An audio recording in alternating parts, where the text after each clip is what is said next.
menjadi rujukannya adalah mencemooh orang lain. Kurang aja, macam-macam. Apalagi dalam hal agama.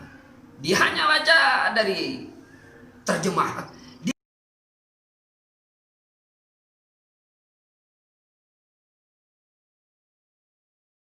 Assalamualaikum warahmatullahi wabarakatuh. Alhamdulillah wa syukurillah.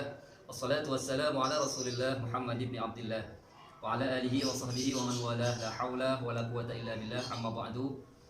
Para pemirsa dimanapun Anda berada, hari ini saya akan berbicara dan menyikapi tentang hal-hal yang berkaitan dengan satu hal dalam kehidupan kita. Di antaranya adalah yang sedang viral saat ini, yaitu adanya usulan dari Kementerian Agama tentang dai yang bersertifikat. Nah, bagaimana kita menyikapi hal itu? Saya atas nama pertama secara pribadi, yang kedua sebagai bagian dari lembaga dakwah NU Jember berpendapat bahwa saya melihat usulan daripada Kementerian Agama itu bukan bermaksud orang yang berceramah atau dai adalah orang yang harus mempunyai sertifikat. Dalam artian kalau dia tidak bersertifikat maka dia tidak boleh menyampaikan dakwah. Sama ketika orang sudah mau masuk daftar SMP maka dia harus punya ijazah SD. Tidak harus seperti itu yang saya lihat dan saya nilai.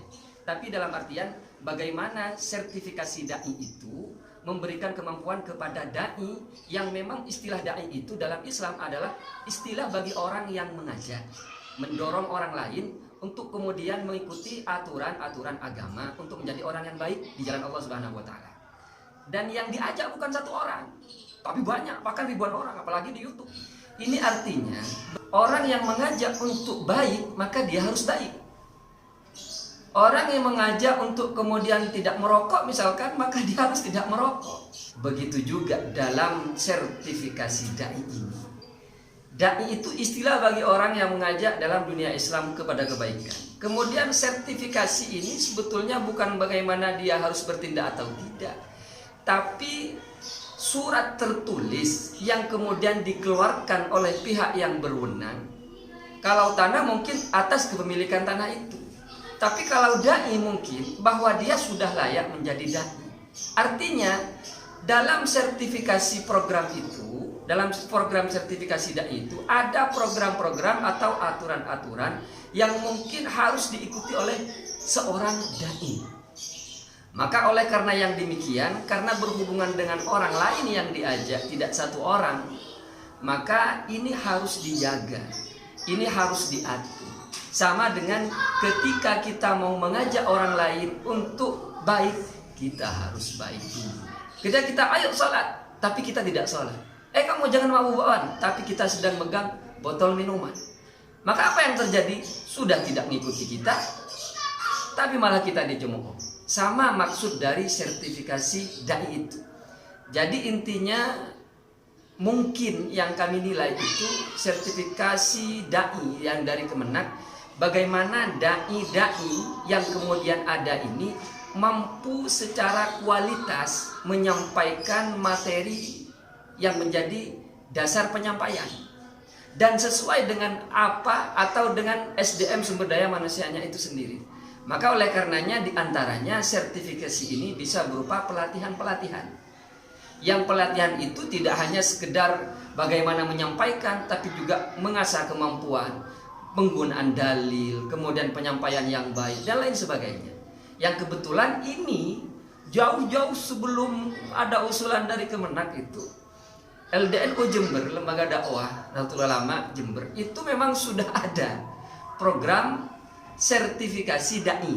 Memang mungkin di kalangan NU saja, tapi maksudnya sertifikasi ini dai yang tidak bersertifikat tidak boleh manggung, tidak, tapi diusahakan dari dai. Nah, dari dai NU itu diusahakan dai-dai yang sudah mendapatkan sertifikat dengan pelatihan-pelatihan yang diberikan. Jadi sehingga kualitas penyampaian materi itu bisa diserap dan bisa diterima.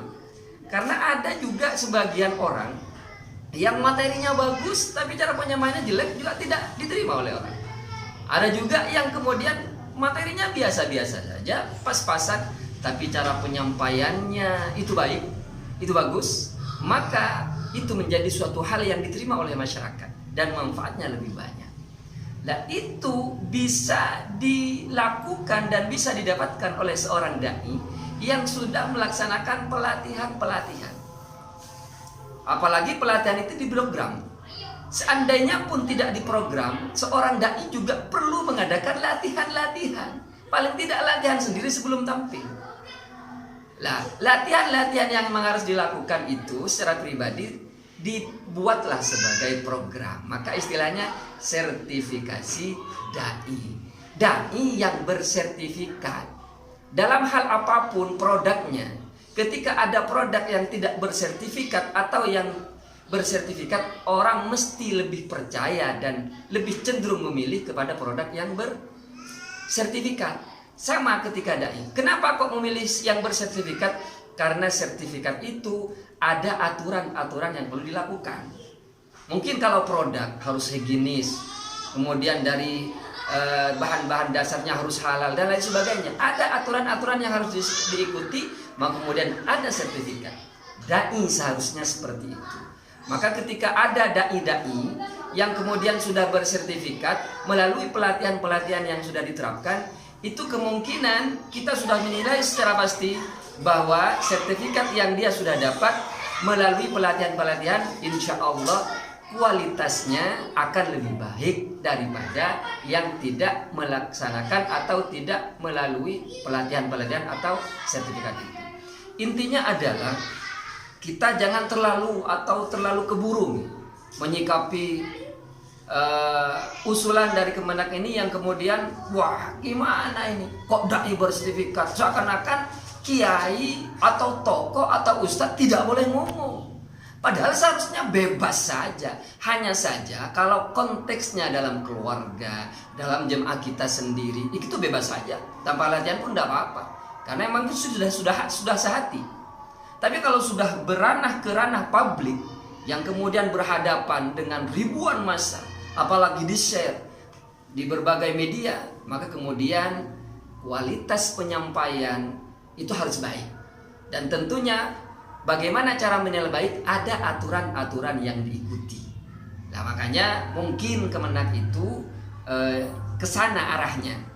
Yang kebetulan di LDNU itu juga ada program sertifikasi dai yang kemudian kita kumpulkan dai-dai, para dai dari kalangan Nahdien. Maka oleh yang karena demikian itu tidak usahlah terlalu keburu kita menyimpulkan bahwa wah ini pembatasan ulama ini, wah macam-macam lah sekarang.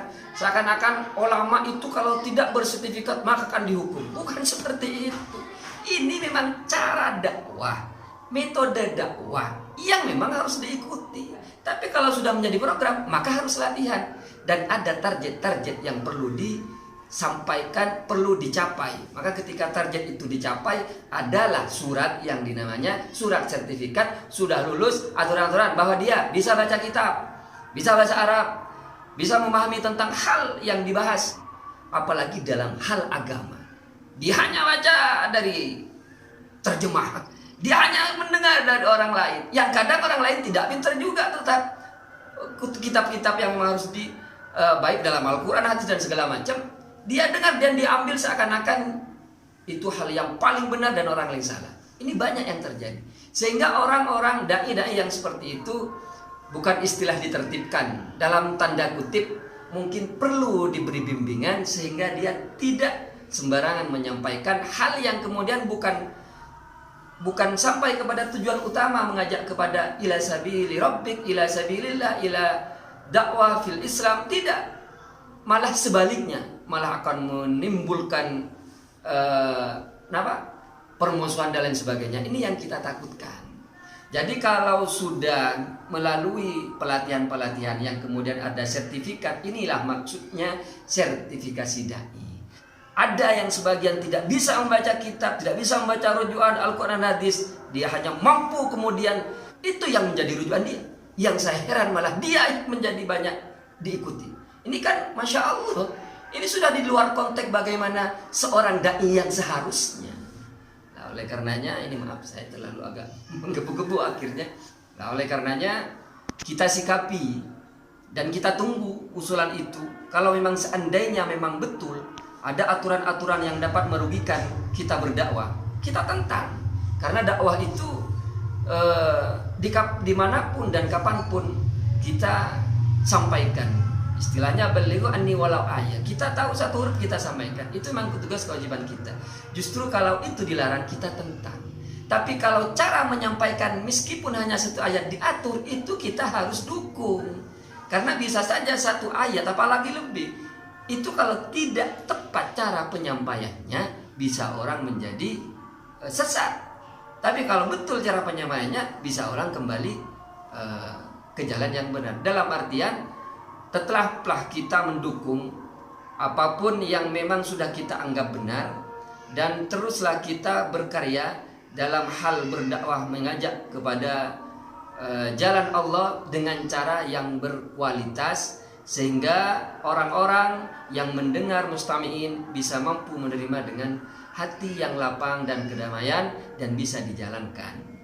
Nah, saya berharap kepada para pemirsa, monggo kita tunggu dulu aturan yang seperti apa yang kemudian akan melahirkan sertifikat itu. Kalau memang sertifikat itu mampu jelas membuat dai itu lebih baik dan berkualitas, kita dukung. Tapi kalau aturan itu malah kemudian mengkebiri, membatasi para dai, itu maka kita tentang. Kira-kira seperti itu yang bisa saya sampaikan. Semoga ini menjadi hal yang menjadi pertimbangan bagi para pemirsa, sehingga kita lebih bijak dalam menyikapi dan berpendapat terhadap isu-isu yang sedang viral saat ini. Kurang lebihnya mohon maaf.